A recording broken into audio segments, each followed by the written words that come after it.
Senfufuru emu a waswafa wano no hwe nsuo mu nam ne ye ho nsam so no kro ya ye wutu senya east mrahye bedwani Hawa Koomson renovates na maami yetima nyameso adwuma pa ya watumi ede empa beye makomako aduanan 40 afi nkoda court wode mo yaresabia no makomako beye aduonu ene ne ma ahodo bi sanso na Kasoa Polyclinic no ensiesie hronko esefata no maami etumi aye Ebra waswafo mevisa wa Koomson na wasanso ye mrehye bedwani ewo awutu senya east abaton pesua so ede hospital bus aduanan baby scott aduonu ene apomde won fidie ekoma Kasoa Polyclinic ene wodi tu dwase kan bi atwam no okwa Kasoa yaresabia wonom a na asoye dodo na eniwo asese ya wasiesie asoye wonom ama wo mo de office makomako du ene wodi aka ho abeboa pa ama apomde nsem etimi akonkan kade to aso sese de ya na nipa aba apese ho no ahomete entiwei no ebeboa. There's no money enough offices, but omoye renovation, omo create more office more, and at least staff no be baby dey ayo omo.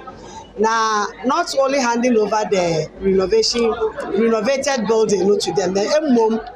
me san ebe donate eye nyoma ahodro,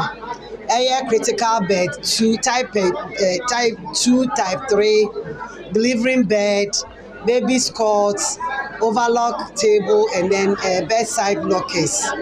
Mejiri say eyade bia clinic ni here. Eyade bia here because Adom no mo ba ha na doso. And we all know say yeah sometimes we need beds for your system no. Say beds ni ebi ma bet ya essay. Enwachi nurse manager wa Kasoa Polyclinic Enestina Esa enso ene Adom Kasee atwetwe enkomo na wo kire wani so emamrahye bedwani nso ete China nso enema matete se waye no edoso dodo na ye bompa ye senya kopon koso nhira sa ne ma odi abre ye ho mete wana obobodi no mesi amami wadwe emergency ho wadwe maternity ho wadwe nkola ho ehira benkwa na ye nsre senya kopon fa ma ho ye dase na ye pese ye hye obo se ne ma odi ama ye nyina no ye be hwe so yi